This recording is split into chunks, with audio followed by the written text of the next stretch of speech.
Dear colleagues, it looks like we are finally ready to start. We only miss Alexander Kibovsky, Head of Department of Cultural Heritage of Moscow, but I know that he's on his way, so I believe we can start. We shall start the session that is called Local Landmarks, a Source of Identity and Resource for Development of Suburbs. First of all, I would like to ask two questions. The first one, please raise your hands, those of you who do not have mobile phones.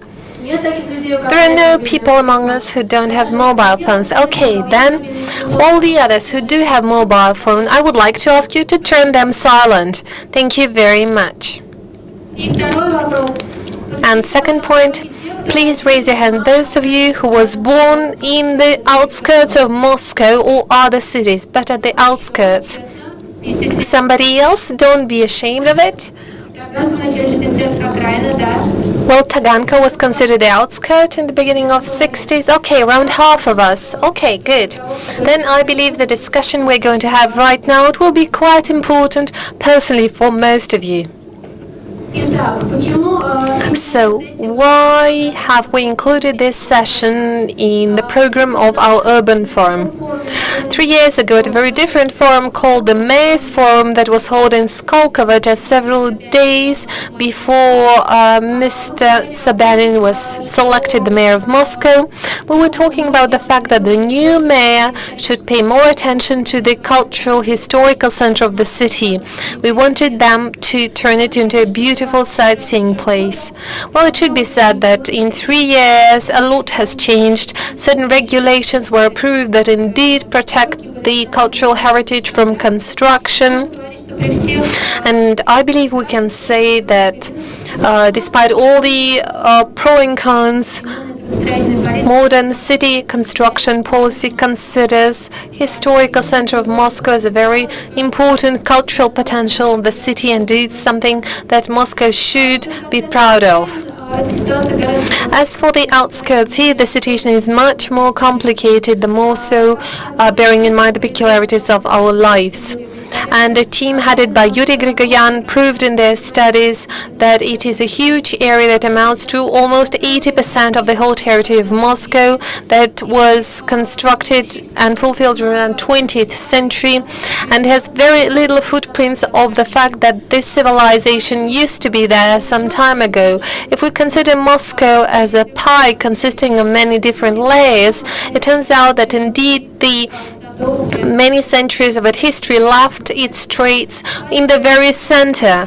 As for the outskirts, we see only individual locations that are often not officially considered as venues of cultural heritage. And very often even the residents are not aware of its value. This can be the remnants of the Soviet time, the Stalin time, this can be some pre-revolutionary manufacturing plants or fabrics. This can be just traits like gates or bridges or the main street of a museum that no longer exists, or the latest wooden construction like the one in Saborovo Museum. The traits of some other patterns of life that once used to be there, something that existed there at the end of the 19th century, something that sometimes doesn't look very nice but seem to be extremely important to make one outskirt different from another, to make it special, so the kids share their views on how wonderful places they used to be, so that they make up stories about these wonderful places, that tourists go and visit them, so that we have something that we can call identity of each particular region. And now I would like to give the floor to our speakers. We're going to have 4 speakers who are going to provide 4 quite brief presentation, 10 minutes for each, so please stick to the regulation so that we can leave more time for the discussion. Being Yury Grigoryan, head of the Architecture Megamon project and head of archaeological study, the archaeology of the periphery, done perfectly for our forum. Jos Cuijpers, head of post-architectural company, dealing with programs connected with protection of cultural heritage and development of cultural tourism in Netherlands.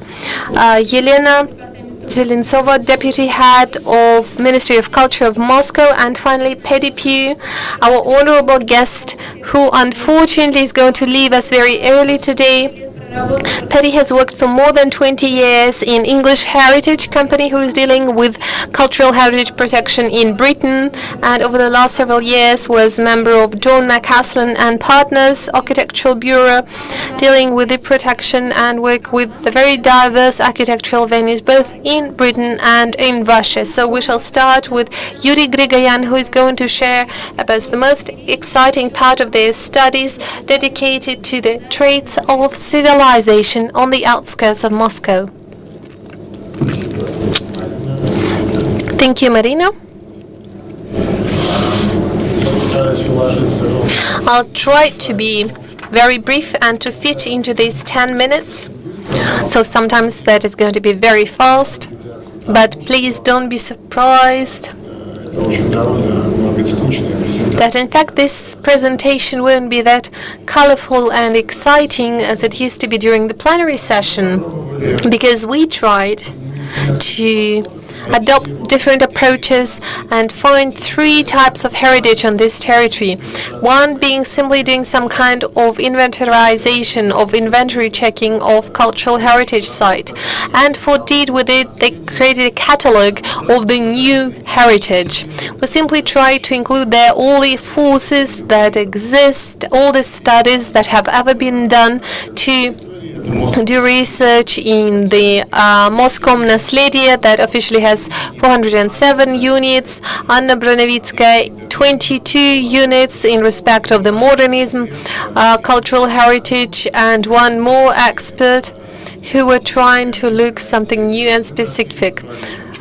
We call them the pearls, something very special, very unique, and we found 625 pearls of the kind. I'm going to present this work. It will be published in our book. It is available on the website, and there is a handout where you can see it. We split Moscow into quadrates and tried to simply create lists of all cultural venues that exist there. There might be some unexpected venues that we consider to be of value. Clearly, you can see not all of them on this slide. Not all of them are represented, but we tried to demonstrate that on this territory, in the physical essence, there is very clear presence of cultural heritage. There is quite a lot of it, and I believe that we can go on with this study and accumulate this data. Next story. We try to understand and analyze a different type of heritage, namely the story of city planning. It seemed to us that the efforts done by the architects who invested their thought and mind into planning, these are not always implemented projects, but we considered all that, and Anna Bronevitskaya also shared her knowledge on that. She has excellent article on planning in our book, and these are just fragments, remnants of the framework of different villages and gardens, and these are the traits of new Moscow from 1923. This is the larger Moscow, Shestakova, 1926. This is the Stalin General Plan of 1935, and you can see the whole framework of the city that holds Moscow territory. Well, these are large projects that have been implemented during this period of time, not quite according to the general plan, and the famous city planning plan 1971 from Mr. Pasokhin. And we came up with it during the inventory in 2011 with the students, when we found a whole line of sleeping centers, so regional centers that were appointed on the plan but have never ever been used.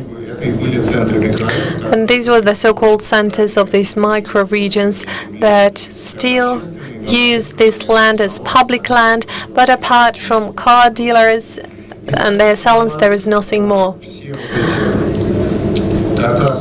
So by applying all these plans one onto another, we came to understand that in the outskirts, this history of planning never included the whole city. And on the one hand, we can say that there is certain success in planning because, unlikely to many other towns, Moscow is well planned. On the other hand, it can be said that there are a number of efforts of the architects who try to keep up with the organic, natural development of the city that is very, very quick, very fast. And then we create these rounds one after another. And the architects are doing it every time. They're trying to create these green lanes, and they're being under construction again. Now city is growing further apart from the ring road of Moscow. These territories are emerging, and again the construction is very fast.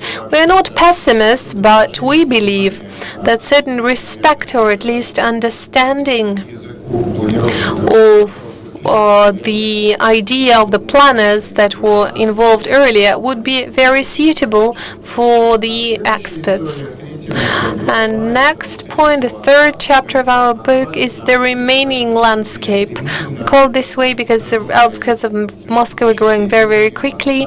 They covered the existing villages, and it seemed interesting to us to find some kind of legacy, let's say prehistoric landscape. For example, we have some stories of Semyonovskoye village that today, well, in 1833 was the year of its foundation. That's how it looked. Gradually, this village was covered with new homes. These were Khrushchevsky's houses being constructed then, and in 1970 the first main store buildings. But tractors are still there, and this village still plays quite an important role from the viewpoint of agriculture. And I believe for residents of this region, it would be interesting to know that there is very old road, and the model of this village actually connects this region, is the center of this region.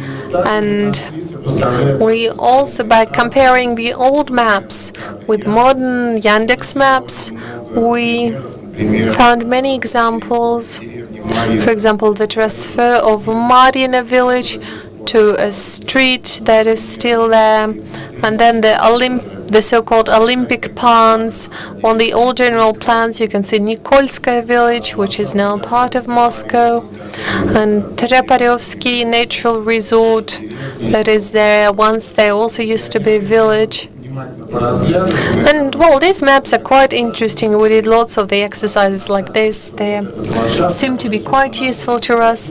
And this is the landscape that is actually under the city that deserves some attention. And whenever master planning is done, it is important to consider these traits. So we gathered quite an extensive collection of landscape artifacts that are in the periphery zone today.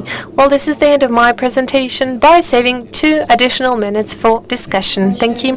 Thank you very much, Yury. I'll just take 1 minute of those that you managed to save. I think the periphery research is a great success of the forum. This is the success that is not quite clear to all of us yet, because I think even for the authors of the research it was quite interesting. It was indeed a brainstorm, and several dozens of experts participated in that, experts in different fields, and in half a year of intensive work they managed to gather a huge amount of very different information about Moscow that can be not just interpreted, we can work on it further and come to some very clear conclusions. I would like to say that this map, in my view, well, it was made using new information technologies, and Next GIS company participated in this research. Many NGOs and NGO projects know it. They are very willing to assist, and it was the very first step on this project. So venues from the lists were applied on this geomap, and so we had the full picture of cultural heritage on the outskirts of Moscow. And still we hope that we manage to do the next step and make it available to the public and interactive, so that anybody tourists, residents of Moscow, or anybody else, once they get interested on the in particular venue, can put it on the map and why they believe it is important. It plays particular cultural importance. It doesn't have to be buildings. It might be some old Soviet times mosaics or new hybrid graffiti or some romantic cultural venues like a pink elephant on the kindergarten. Anything that seems to be of importance to you, to the locals. I believe this work would be continued and would encounter certain interest from the side of the departments of City Mayor. Now it is my pleasure to give the floor to Jos Cuijpers, who has been working in this sphere for many years in Netherlands. Jos is an expert on cultural tourism beyond the city center borders, and it is my pleasure to say that just 2 months ago, Jos' book dedicated to the issue of the economy of cultural tourism was translated into Russian and published in St. Pete. The very first version was immediately sold out, and the second version is being printed out. Very soon it will come to Moscow. Now I have the only copy. The floor is yours. Do I have to? Okay. Ladies and gentlemen, my lecture on this forum is about culture tourism. You might think that I am standing in the wrong conference, as this forum is dedicated to the suburbs and the periphery. Culture tourism is thought to be concentrated in the city center, and most people believe that culture tourists have no business in the periphery. In the next minutes, I will demonstrate that the opposite is true. There are lots of opportunities for culture tourists tourism to be explored outside the city center. My name is Jos Cuijpers. I was trained as an architect and urban designer, and I have over 30 years of experience at designing new things in historic areas.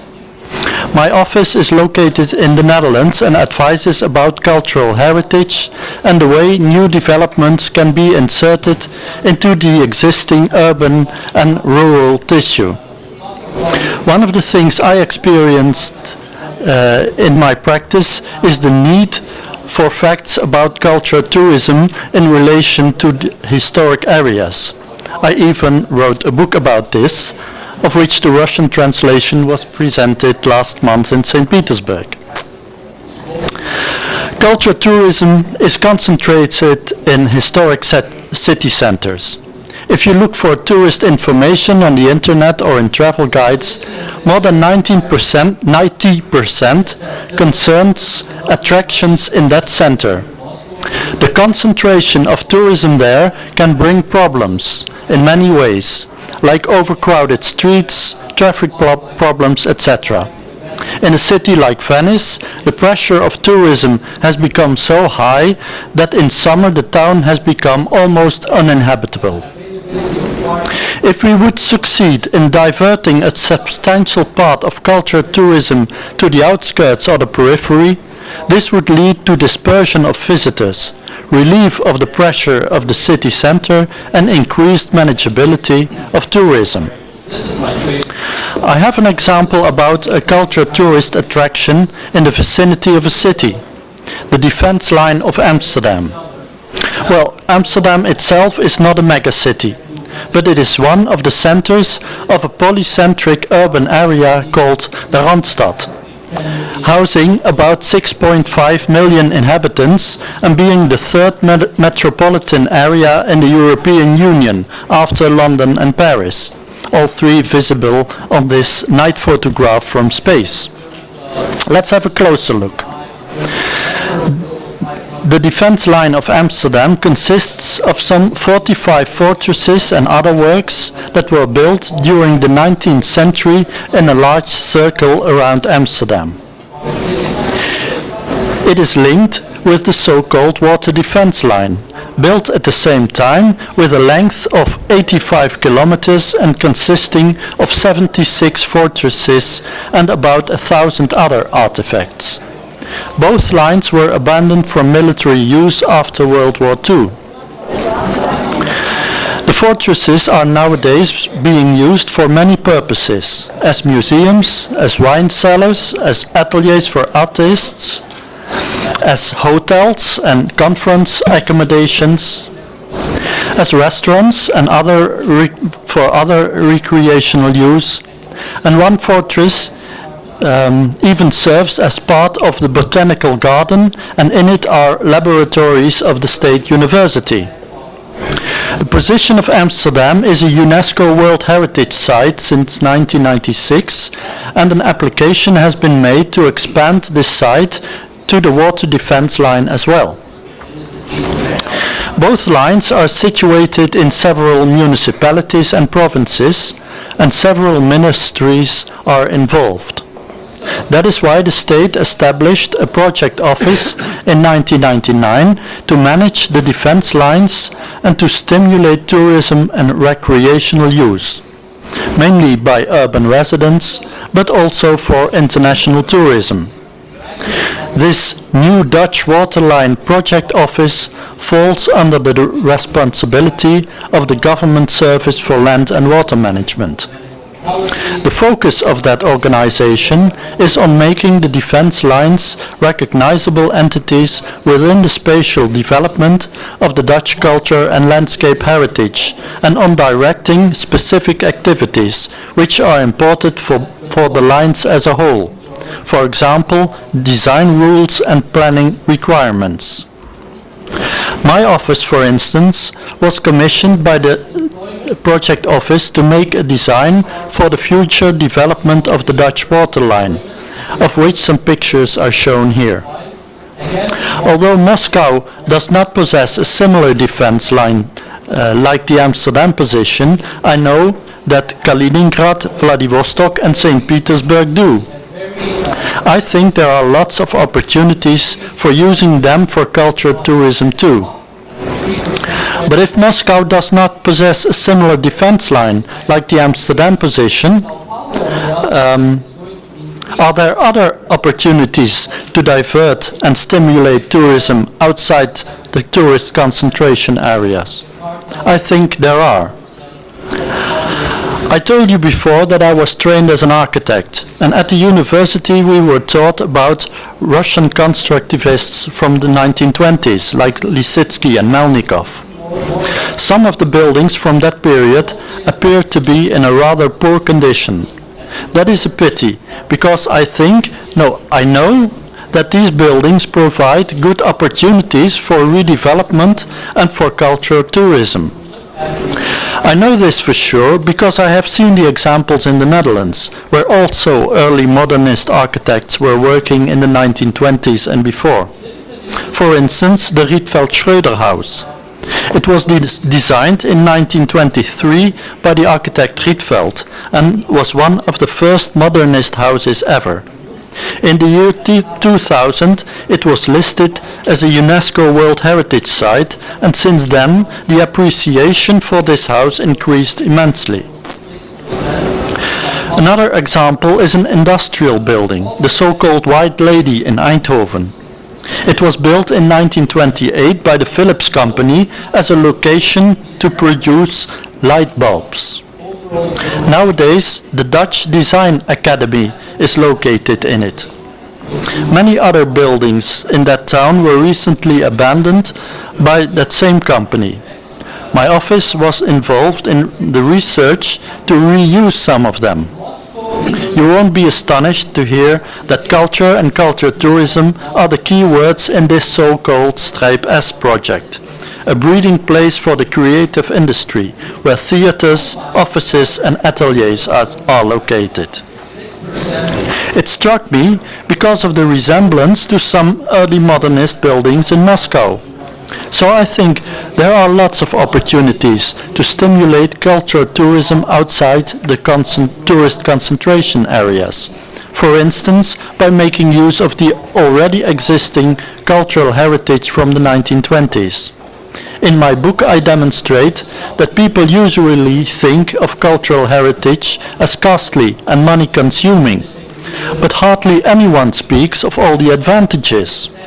Advantages in a direct economic sense related to cultural tourism, but also advantages in terms of relieving the pressure on the city center, in terms of dispersing economic activities to the outskirts and the periphery, in terms of stimulating new functions in rather monofunctional areas.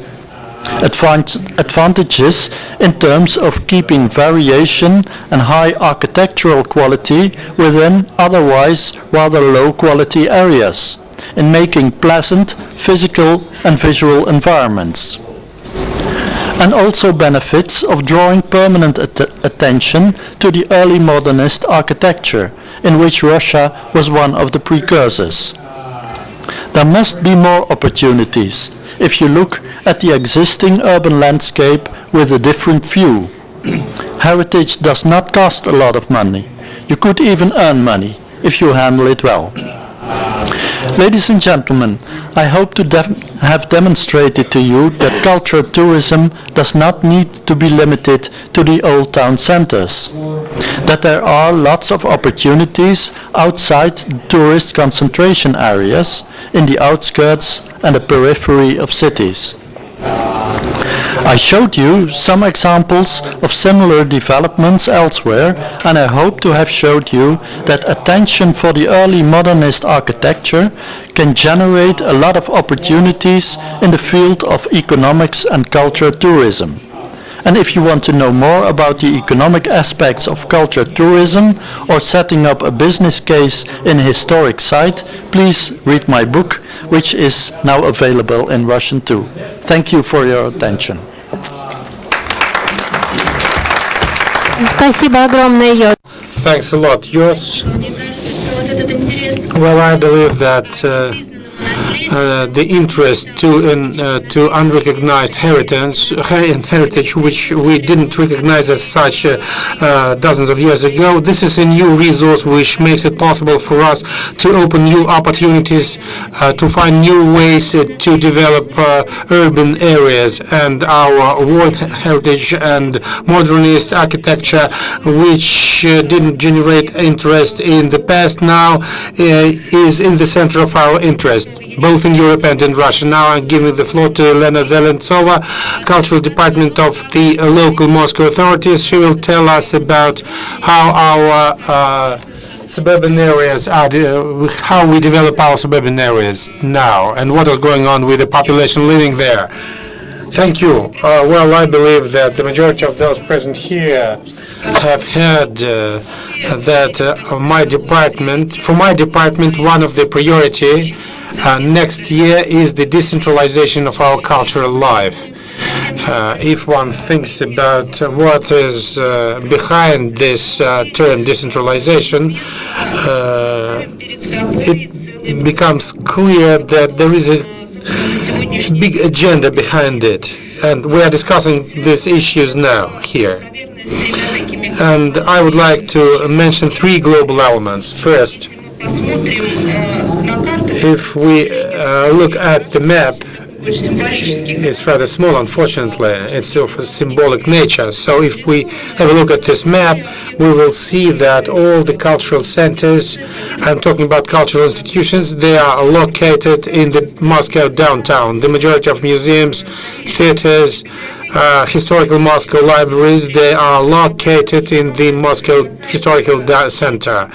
The same could be said about well-known cultural and history monuments which have become symbols of our city, and it's quite clear that presently a city like Moscow could be regarded as a city of towns or city of cities, and Moscow districts, apart from the central one, could expect a decentralization of cultural life if and when they get their own physical infrastructure, like new museums, and we are building a museum in the southwest district, but it's not enough. We need to organize the research here, and we need to stimulate, motivate our districts to find, to build, to locate their own cultural monument centers as a basis for local cultural identity. Moscow is not just Kremlin, it's not just Bolshoi theater. There are a lot of other centers, monuments here, but we tend to forget about them. And what we need today is to stress their importance, to make them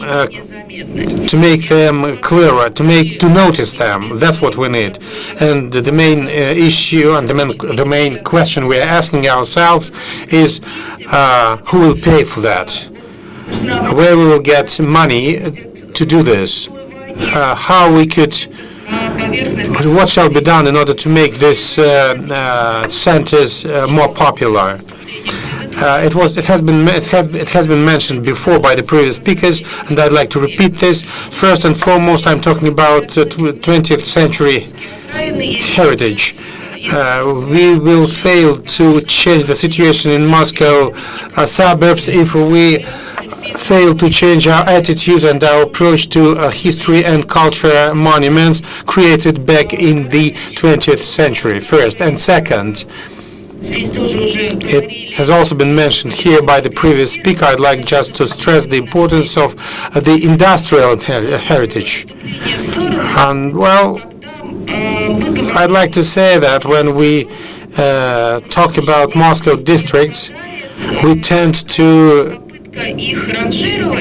classify them from the commercial real estate point of view, and we tend to say that this district is good, the other one is bad, because the real estate, real estate there is more expensive or less expensive. Then, from the environmental point of view, whether the environment is people's friendly or not. Presently, I believe that we are facing the situation in our city when the southwestern part of the city is the richest one from the industrial areas point of view. But the activities in this cultural center, same is going on in the cultural center ZIL. It's the Moskvich plant and ZIL plant. The they used to produce cars and trucks. Now they are cultural centers, and these areas are no longer industrial but rather creative centers. But it's not enough. These areas, we begin to change the philosophy of this heritage. We start to conserve these areas and to use them actively. And the research part is very important. And if in relation to this cultural centers, and in this specific case we are talking about car-producing plants, if we fail to develop them, and we are planning, for example, to prepare a documentary about this area and about Moskvich plant. It could be also very important for ZIL car-producing plant, for people who are still there. That's why industrial heritage as physical infrastructure, as buildings, should become cultural centers or monuments, because they are part of people's life, and they still live in these areas, and through cultural initiatives these people they should be able to find new basic elements for their future life.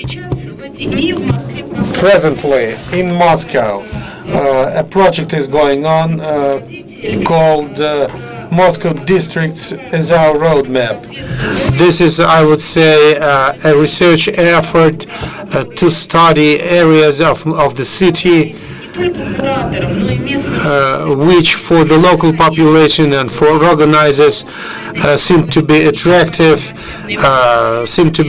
for local authorities, and we would like to prepare projects to change the image of these areas. I'm talking about north, south, west, and western district, and maps have been drawn up for these areas. Well, besides these centers like Dynamo subway station, building very important for the northern district, or the town of the artists. Well, when people see this photo, people tend to be very surprised to see this kind of cottages just in the or this village type houses in the downtown Moscow. In the eastern district, we tend to argue a lot with the local authorities.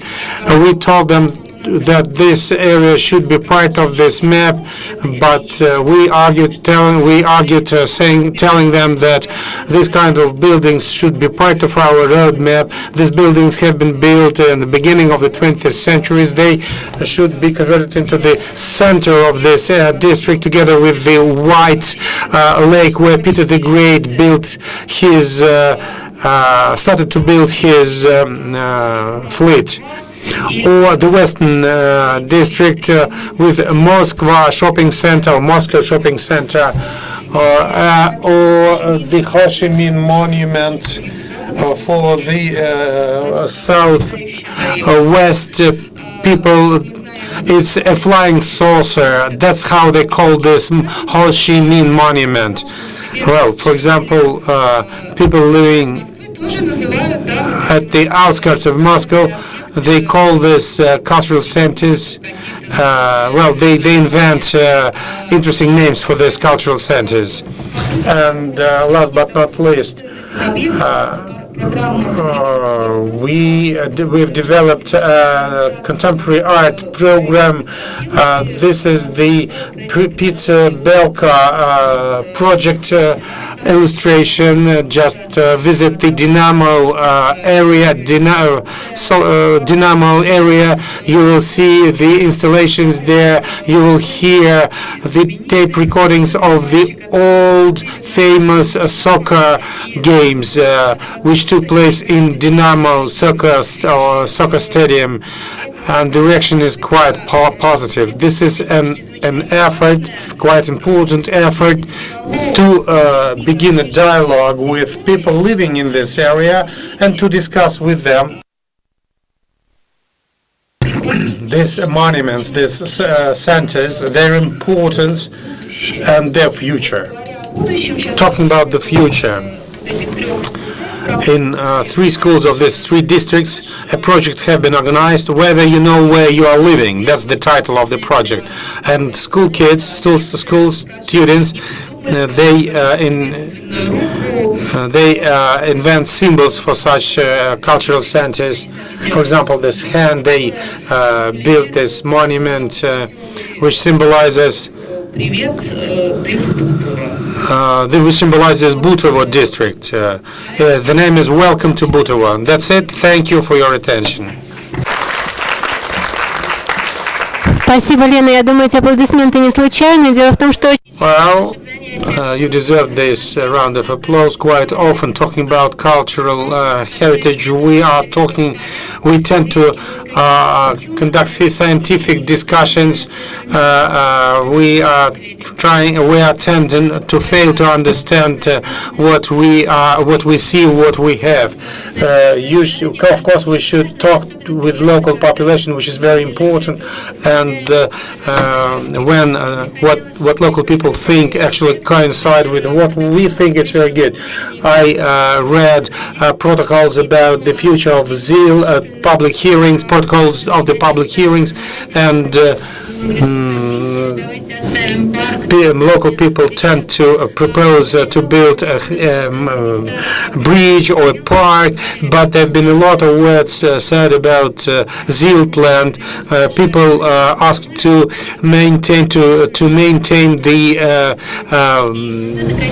photo gallery of the vanguard workers of this plant or other signs of memory of those who used to work there. Now I give the floor to Paddy Pugh, and he could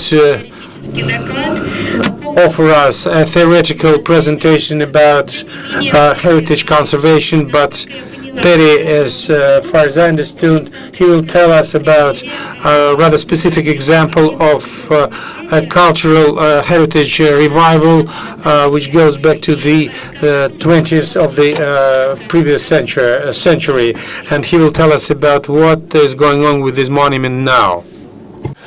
Right, thank you very much. Good afternoon. Thank you for inviting me here today. John McCaslin and Partners is the architectural practice that I work for, and we're working on historic buildings here in Moscow. I want to talk to you about this word here, the word significance, and it's really important because most historic buildings and places need to pay their way. They need to be economically viable, and they need to be economically viable because change is inevitable. Change needs to be managed. It's part of a constructive dialogue, and what really matters is a constructive dialogue about what really matters about a building, and equally what's less important about a building. In 2008, the organisation that I used to work for, English Heritage, which is a part of the government in the UK, published this document, Conservation Principles.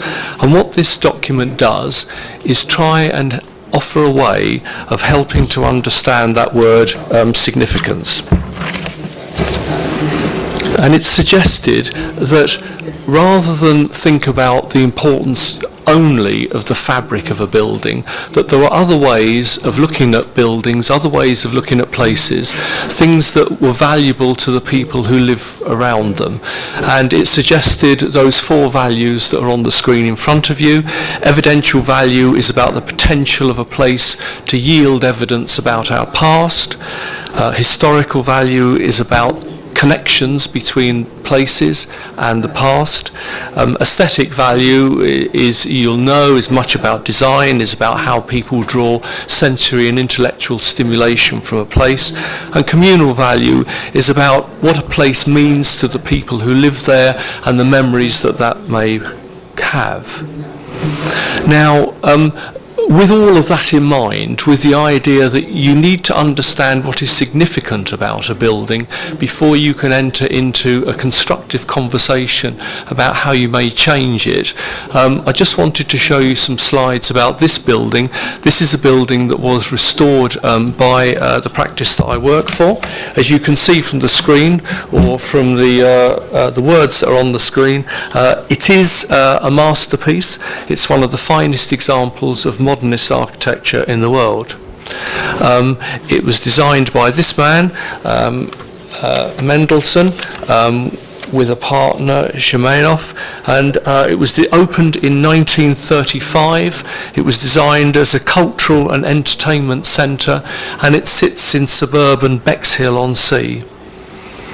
And it is undoubtedly one of the most important modernist buildings in the world. This is the way that we found it, looking rather sad and neglected. And the building was very, very popular when it first opened, but after the First World War, it started to deteriorate. It suffered damage. I'm sorry, I didn't mean the First World War, I meant the Second World War. It suffered damage in the war.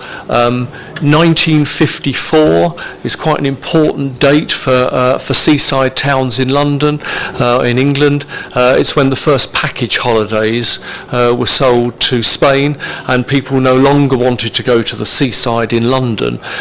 So buildings like this became rather sad, rather neglected.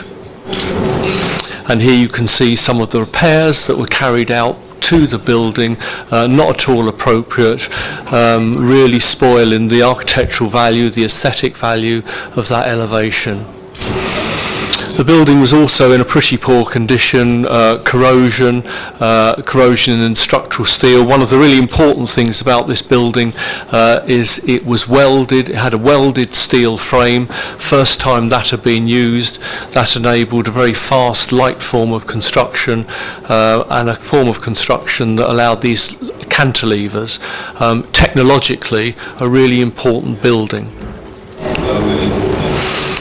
So go back to significance, go back to saying it's not enough to say this is an important building, this is a protected building.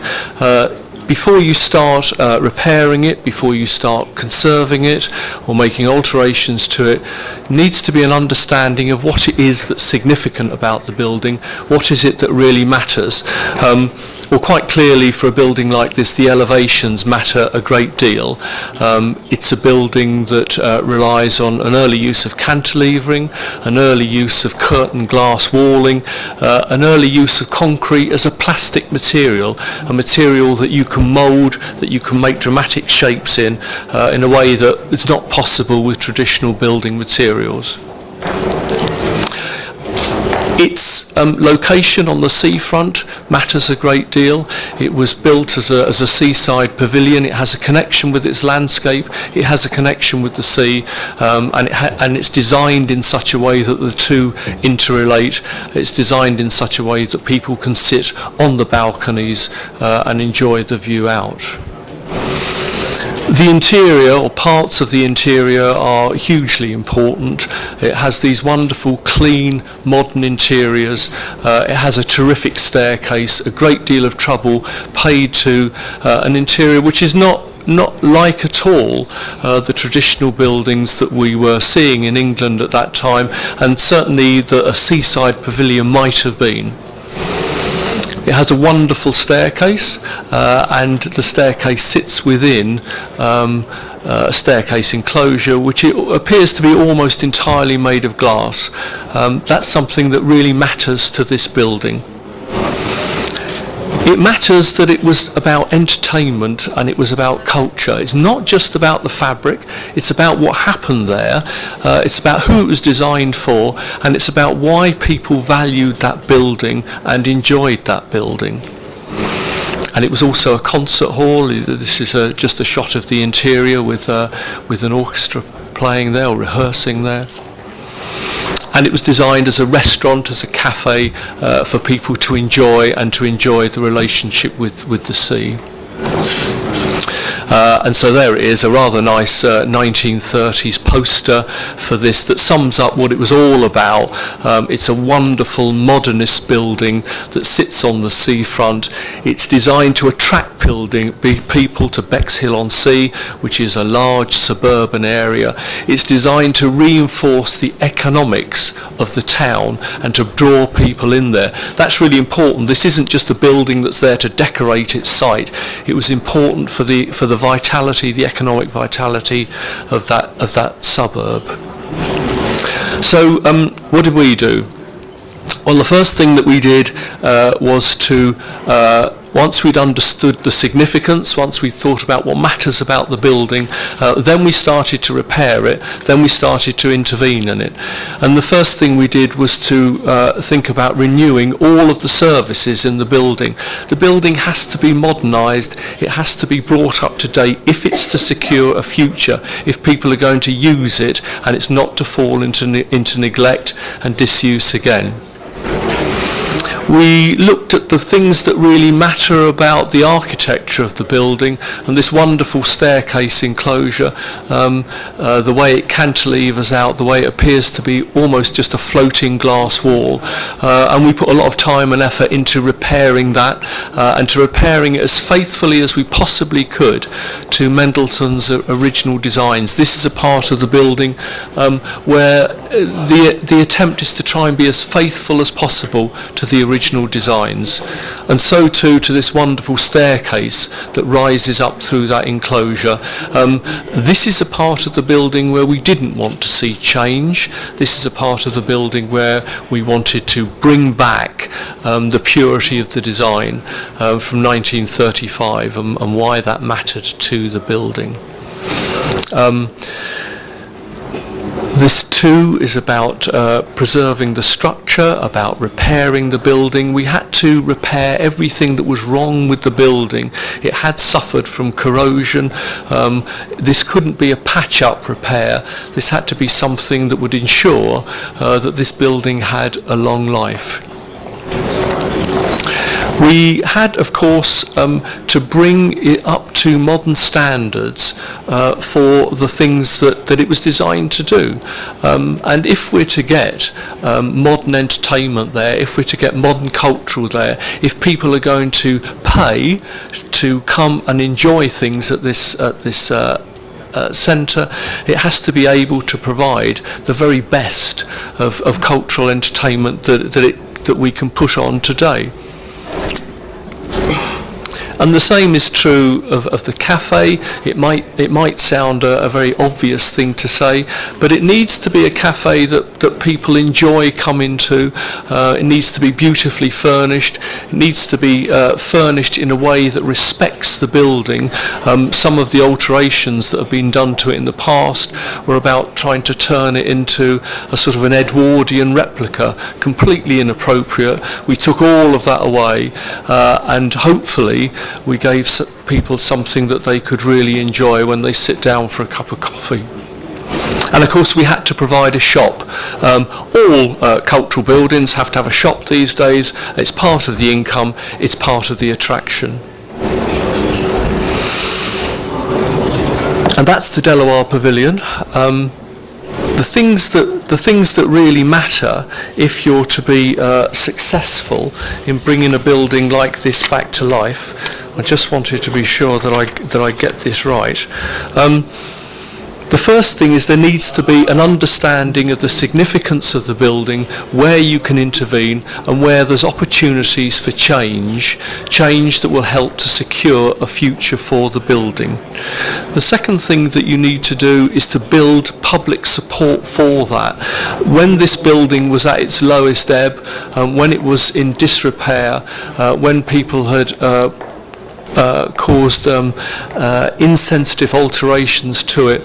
There were some really important people in England, people who were involved in the world of architecture and arts, who came to the rescue of that building, who led and fired public opinion that this is a building that was worthy of saving, this was a building of worthy of repair. So it's about building a public appreciation and a public campaign to look after parts of our heritage. And as somebody has already said this afternoon, post-war heritage is one of the trickiest bits of our heritage, trying to persuade people that buildings that date from the 1930s, 40s and 50s, that they're buildings that are of real value. Lastly, there needs to be a way of funding work to buildings like this, and in England we're fortunate in being able to draw on public funding for some of this work, and there were £6 million English pounds of grant aid, public money, that went into the repair of this building, and then another something like £1 million of private money donated to it. So there needs to be that. I mean, that's how support is generated for the building, and I think it would have been difficult to repair a building of this kind without that sort of public financial support. I hope that helps.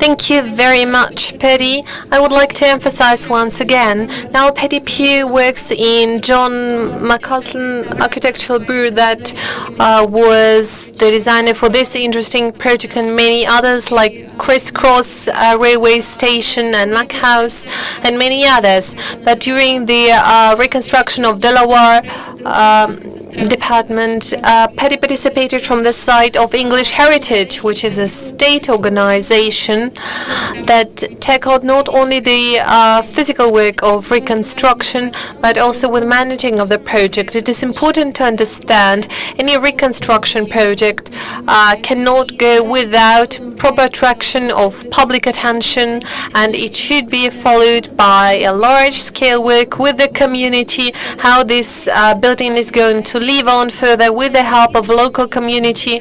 We need to work on this scenario for the future usage of the building and fitting into the environment and the whole city or the whole region. This is one of the most exciting and important parts of work connected with cultural heritage preservation. Paddy, I'm really sorry, but as far as I know, you need to leave now to go to the airport.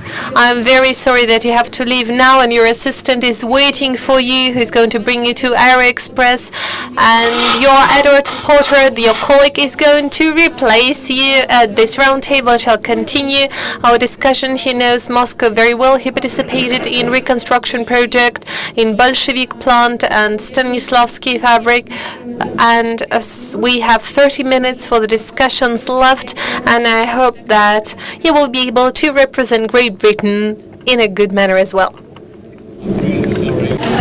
I'm really sorry that I have to rush off. I hadn't intended to, but I now have to be in London for tomorrow morning. But Aidan is coming up. So Aidan is our firm's representative here in Moscow. He knows it very well, and he's been involved in the projects that we're dealing with here. So Aidan's going to come up, and thank you all very much for inviting me here. Thank you. Спасибо еще раз. Thank you very much, Paddy. Dear friends, we have only half an hour left. I would like to introduce the experts who are with us on this round table who are going to participate in the discussion, but I also would like to draw your attention that all the people sitting in the audience will be able to participate in the discussion very actively. I tell Mr. Reneti, the member of Rождественское Cultural Bureau, who is dealing with restoration and reconstruction of beautiful architectural venue as well as manufacturing one. Mr. Vdovin, who is many years head of Ostankino Museum, classical palace of the 18th century, but nonetheless it used to be a country house, and it is still far away from the center of Moscow.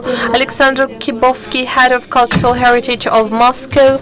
Over the latest years, it has been publishing an excellent magazine, Moscow Heritage, and the latest publication was dedicated to this particular issue, to the regions, and they had the one to the north, south, east, and west suburb. They also planning to publish a magazine on the new Moscow territories. Ekaterinina Savilova, organizer of architectural group White Tower, she's going to share a unique case with us when public organization received architectural heritage site of the avant-garde, the so-called White Tower that we'll be able to see on the screen. The society received it, and this young team has been working jointly with volunteers and experts on this location and are developing very quickly in bringing this tower back to life. Igor Kozlov, deputy head of tourism department of Moscow.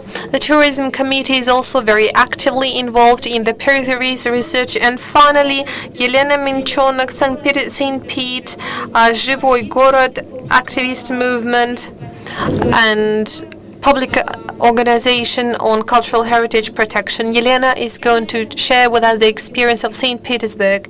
Probably would like to start with Gennady Vdovin, who is the director of Ostankino Museum. We've heard a lot about the experience of Moscow and other cities. What you, as a person who is heading a museum, can tell us about that? The person who is directly on site working with a particular historical location, not in the very center of Moscow.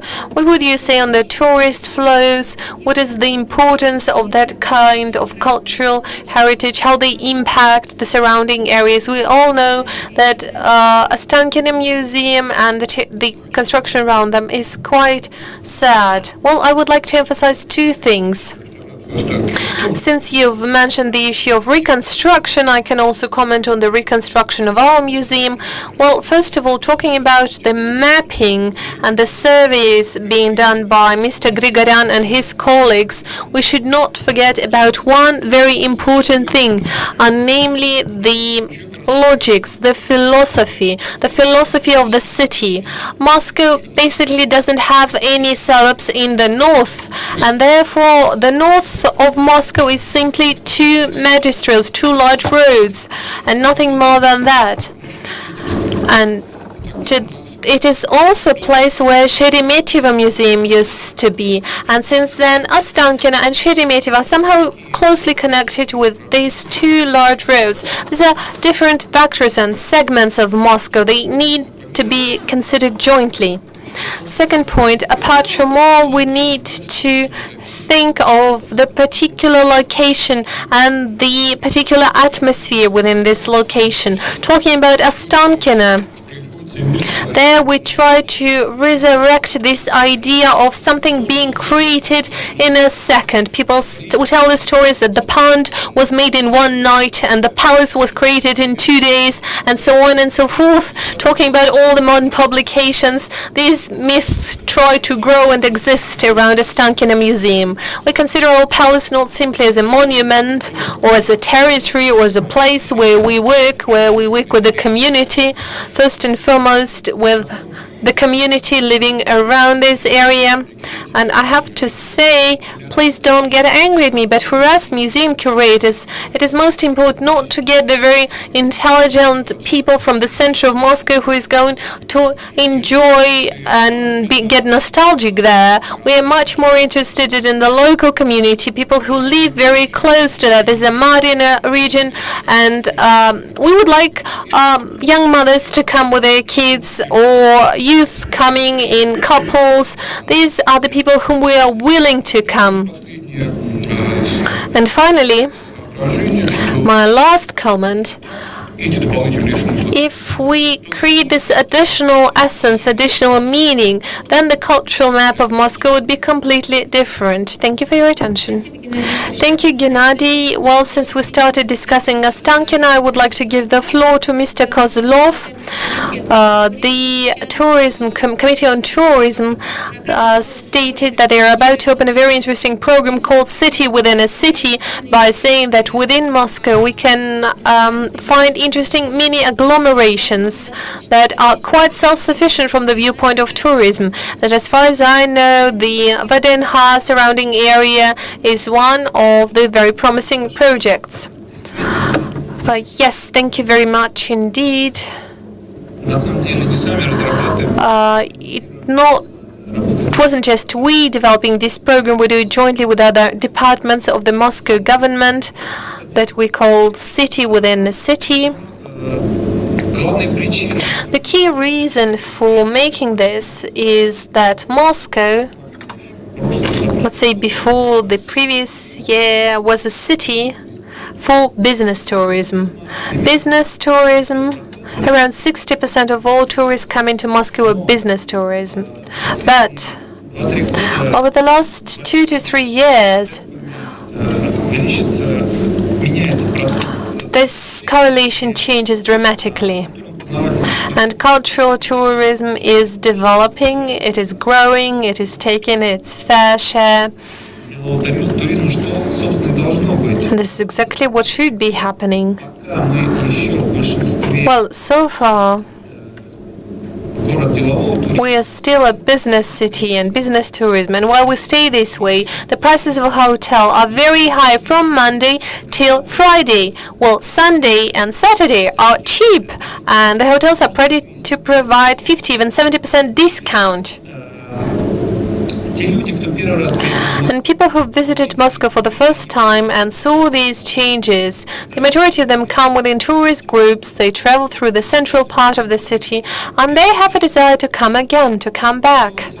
Because the prices for the weekend in hotels are low, it is interesting to do individual tourism, and this is the second world trend that people book their weekend journey on their own. They spend the weekend in a city, in some historical hotel, let's say Cosmos Hotel. They can consider the Varenha, the people's achievements there from the Soviet time, the Sokolniki Park, and there are many other places.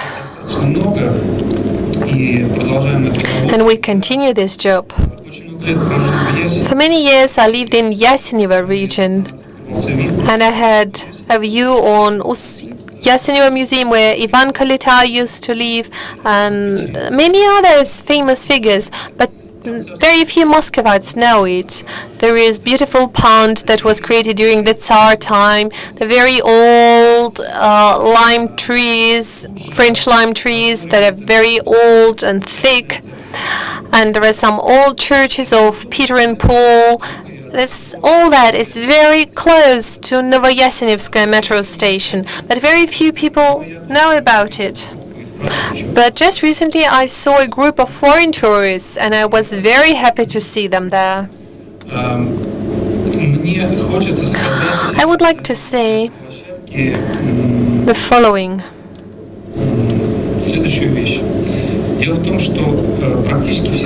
Well, basically all the speakers who were talking today were talking about tourists and the importance of tourism and cultural heritage for that, and the points of interest that we need to create. But unfortunately, whenever we talk about city planning, very little attention is being given to this tourist component, to the future of tourism of particular location.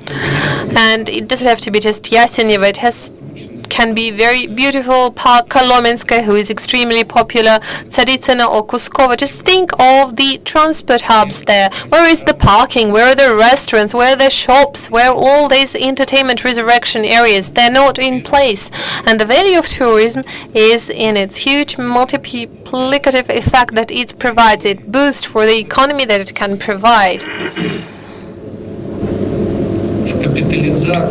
Talking about capitalization of a particular location. When people come to visit a particular site.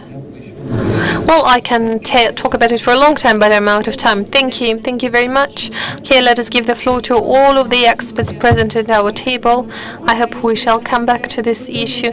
Well, clearly, the capital of cultural tourism in Russia is St. Pete. It's no secret that the tourist flow is much higher than in Moscow, and St. Pete is different in its structure because people coming there visit historical center and also visit the beautiful palaces that are on the outskirts of the city. Well, tell us what's happening to the territory that is between the old historical St. Pete and the palaces at the outskirts. What's happening with the suburbs and the residential areas? Thank you, Marina. Thank you for a very good introductory remark. Yes, indeed, the structure of our city is such that in the very center we have the world-known historic center. Around it we have the so-called gray belt, the industrial zones that were created starting from the middle of the 19th century until the 1920s, 1930s. After that, we have residential areas where we have a completely different internal life. It's hard to see, but it is there. And finally, we have again the belt of the palaces and parks, which is again World Historical Heritage. And this belt in the middle, between in our cultural pie, making up of residential areas and industrial areas, this is exactly the zone where I personally would like to focus on, and I try to attract public attention to that. Because let's say we are more or less okay in respect of the historical center. There are certain difficulties, but they are clear to us. As for these two belts in the middle, there is very little work done in this sphere. It is particularly difficult with the industrial belt, because this industrial cluster, and has been repeated many times, again, as of today, it is not considered as a heritage site, while it is a heritage site. And I would like to emphasize that the construction was started in the middle of the 19th century, And there are some very valuable sites of industrial architecture of different styles, from the very early examples of the red brick style coming to constructivism, which Europe is fascinated by. We have even Erich Mendelssohn buildings, construction unfortunately in a very poor condition, and their destiny are still unclear. Over the last years, the value of these construction sites are gradually increasing, and experts are gradually becoming aware of this issue. Thank God we have them. Margarita Stiglitz, who is our excellent expert on industrial architecture, she wrote lots of articles and books on that. Luckily, this architecture is well described, but unfortunately, there is no practical application. Gradually, we're making some steps. We create the art clusters, some public spaces and community centers, art centers. On the one hand, these might be, let's say, they become famous, like loft projects. We have a project, art project, in a former sewing factory. So we have these lofts, but there are very few examples of the kind. Talking about some voluntary, semi-voluntary usage of the territories by representative of some art groups or artists or somebody else, there are also examples of the kind. The latest example is a project called 1/4. Well, basically, it is a whole number of art spaces that occupy this territory, and right now they are being pushed out of there, and it is very likely to go into a criminal case, which is very sad. There is no clear mechanism of cooperation and collaboration between these developers would be, so that we provide the second life to this cultural heritage, because it doesn't make any sense if we simply put this site on the list of cultural heritage. We need to provide life to it. We need to provide meaning to that. Otherwise, it doesn't make any sense. And our goal, as I see it, the goal of the Cultural Protection Department is to use the extensive experience of our foreign colleagues that we're talking about many times today.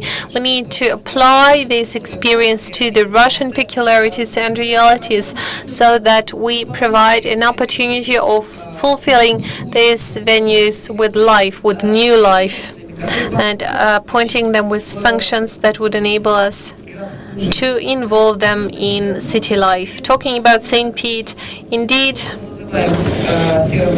what we call the industrial cluster, by doing so we might have the real connection, the logistical, social and cultural connection between the historical center and the residential areas. And this is indeed very important, because we have several generations of people who live in the residential area in Kupchina and do not know and do not feel that they live in historical St. Pete, and they have never seen it. Thank you very much. Antonina, probably you would share with us your exciting experience of the kind when we have a separate presentation that Antonina prepared. Would you please do it just as a slideshow, so that we have an understanding how the White Tower looks now? Would you please share with us this idea, how it emerged, how the public association of very young people who do not have lots of resources took guidance over this very unusual site, which is its only architectural students' books, and what is the attitude of the municipal authorities to that? Well, I'm one of the co-founders of non-profit association. Our association is made up of really young architects like me and younger. And the White Tower is just one of the projects that we have. About a year.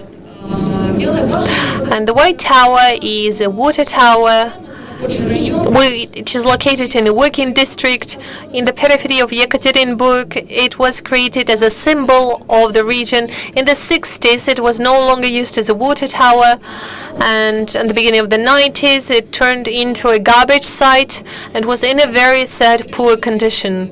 And we decided to undertake it, to overtake it, free of charge as a public usification, and we provided a project to the residents in order to preserve and protect this tower, and we offered them to participate in this project. It was an open project, and the local community reacted immediately. Some of the works were done by them. They collected the garbage, they put up the fencing. Some works clearly required money and financing. We named the figures, and the residents provided some micro support. We gathered around 150,000 rubles. 80,000 was spent on a research camp that we created this summer. It was a research on the construction and condition of the White Tower, so that we understand accurately its condition. It was done by our students of the profile universities under the guidance of Professor Lawrence, who came here to share his experience, the professor from Technical University of Cuijpers. Well, clearly the total amount is 183,000 rubles, which is very little in terms of Moscow, but I think it is a good example of public initiative would enable us to preserve this venue. Thank you very much, Tony. Indeed, it is a fantastic story.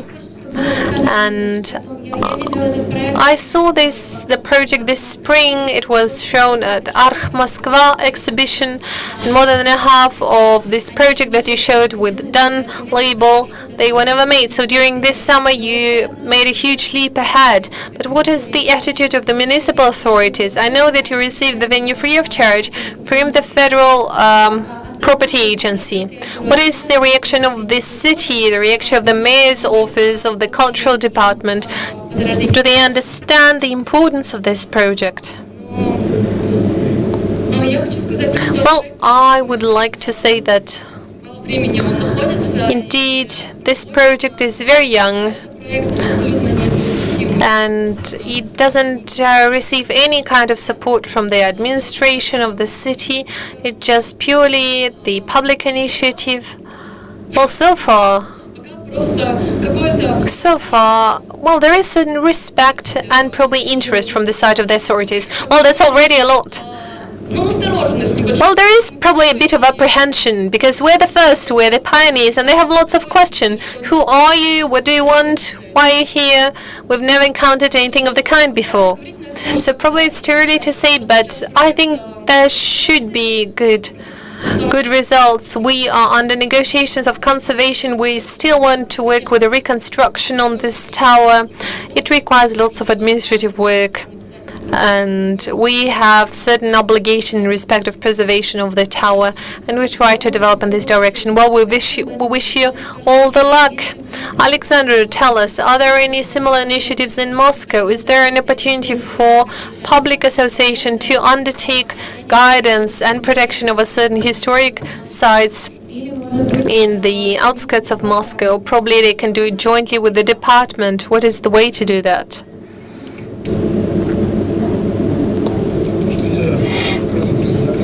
Well, I grew up in the outskirts of Moscow, indeed a working district. And I really didn't feel that I live in Moscow, because then it was Kuntsevo. Until 1948 it was a separate city. And we discussed it a lot. Yes, the White Tower is beautiful, but the districts are very different. There are districts where there are no towers, no factories. They're totally new, built from the scratch. And whenever we talk about outskirts, we need to differentiate, because they're very, very different. If there is any kind of architecture in the outskirts, this is one thing.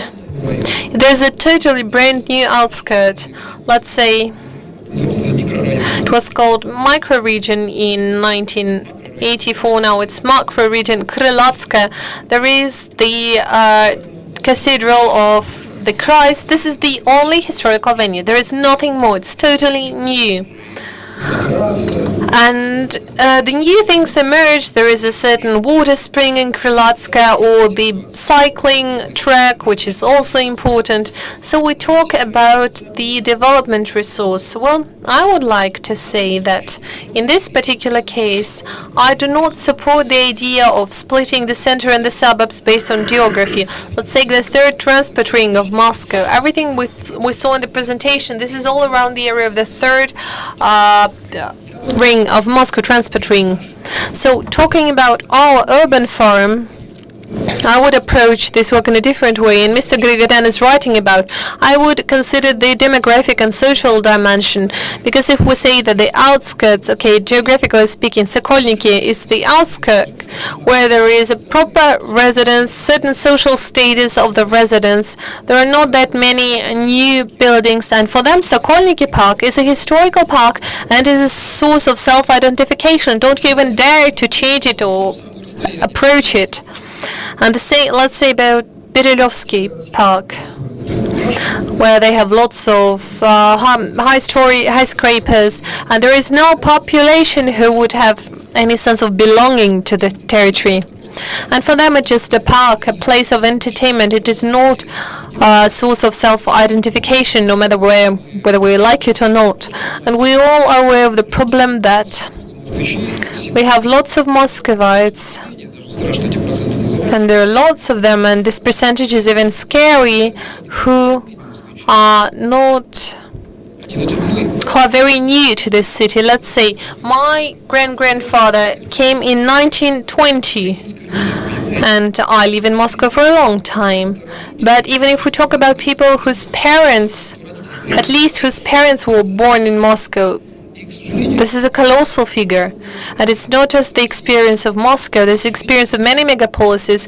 Unfortunately, people who come to a city, they just don't belong to the city, even if they are burdened by certain religious or ethnical traditions. They are not willing to just dissolve and develop the feeling of belonging to a particular place. Probably it would emerge in the next generation, but we need to focus on something. So the location is the feeling of belonging, and it is a very important goal.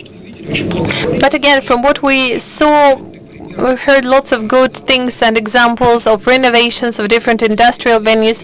We have such an examples in Moscow as well, and we're talking about that Stanislavski Fabrika art play, which is also a former factory, and lots of renovations need to be done in that. Well, Vinzavod, which is a wine factory.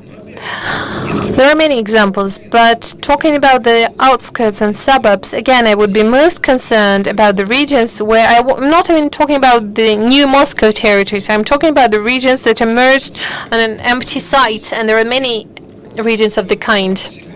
And we saw a department delivered by the Department of Culture. Well, in fact, the landmarks should be created from the scratch, and probably, yes, we saw the Moskvich Club, yes, but if we talk about a brand new building, a different building, there is nothing of the kind. You cannot connect it with that, but it doesn't impact the content. You need to work with the population, with the residents. So there is one thing that requires certain additions. Source of identity, yes, clear. Development resource, yes, if it is possible. There are some regions there is no need to develop anything more. Talking about the development of areas, very often it's just inviting developers and construction. Talking about Sokolniki, doesn't make any sense to develop any further. It is the source of very comfortable living, and this is more than enough in that kind of places, I believe. So I think we should expand our topic and just understand the importance that this is also an important component of comfortable living, no less important than traffic and sanitary and hygienic requirements, Medicare, educational policy, culture. Once we reach this kind of understanding, that would considerably impact the city planning process, and it would finally find its own place there. Совершенно с вами согласна. У нас остается буквально Thank you. I cannot but agree with you. Just 4 minutes left. I'd like to give the floor to Narina Chucheva and Harry Potter. They represent architectural centers. They do understand the importance of the heritage, including Moscow heritage, and about Moscow heritage. An essay had been written, and soon it will be published, I hope, and Narina will tell us about her recent projects. Well, I don't think that it's quite interesting to hear about our projects. The issue under discussion is of interest for everybody, me among others. I'd rather share my ideas about that. Well, from the practice point of view, the main problem we are facing is a conflict which exists always, which is always there, conflict between cultural heritage and those who get this heritage. And it's strange, it sounds strange, but our work, our task is to reach agreement between them. And this problem, actually, this is the problem for the entire society now. And talking about identity, talking about the place identity, first one should talk about identity of a society from different angles, from different points of view. If we talk about succession, which we need as a basis, as a glue for our society, because our society needs consolidation and change of paradigm. I believe the same could be said about the city development or infrastructure development. When Moscow was growing, thanks to villages adding to them, villages around it adding to them. So back in the Soviet Union times, the approach was different, but professional identification, we still see it in our city, in many districts, in many suburbs. Identity of the society, identity of the social structure, it's a big issue which should be researched, and it could affect the Moscow map and the district divisions and divisions between districts. And probably after that, it could become clearer that our cultural heritage, and it's not just what has been built before 1917, I would add to that a lot of important factors and centers which are basis, which form the basis for stable life in different areas. I'm talking about shops, cafes, which actually create the sense of stability. When we close them, it generates rather unfriendly emotions. I believe that succession and to be in peace with our past, that's what we need, that's what will change our attitude to our heritage. And if we manage to conserve it, to maintain it, and if we manage to understand it, it would be great. We should think about our future, and a consolidated society with common history, it's a very important condition for our common future. Thank you. Baden, representing Great Britain, the place birth of civilizing influence of continuity. I believe he will be our last speaker. I guess if this conversation was going on in the UK, the word that you would hear again and again and again would be community and neighborhood. It would be at the heart of the conversation.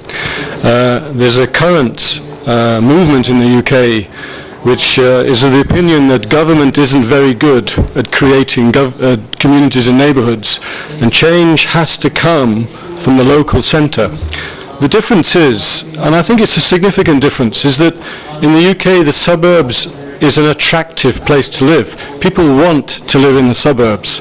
It's very low density, it's attractive, it's not it's not a kind of commercial and intense urban environment. And the challenge that we all face in building an attractive, viable, sustainable suburb in Moscow is to actually kind of trying to deal with this raft of issues about accessibility and schools and education, and actually start from the bottom. It's really brilliant if you have a world-class building in your community, in your suburb, by Eric Mendelsohn, but it's very rare. And sometimes you're absolutely right, you have nothing. You have very little in terms of architecture. So the viability of the suburb is really founded on other ideas, other important ideas, to do with whatever you can do to make the place as attractive as possible and loved by the people who live there. I think tourism matters, but to me it doesn't matter as much as the people who live there and want to live there. Thank you very much. Большое спасибо, Эйден. Thank you. Well, we've discussed, time is up, and we've discussed two possibilities to work with the legend of a place, with the memory. It's to identify the heritage of our past and to develop it and to create something from scratch, like public art, street art, to create new symbolic centers in new areas, districts. There is a different way, and at the plenary we will hear about that. Upstairs, creation of new attractive centers, new architectural and spatial areas in the suburban areas at the periphery of big cities. Tomorrow we will have yet another interesting day. We will talk about Moscow, and the coming Saturday I'm inviting you to the festival of our urban forum. Here you will see the map of our festival, and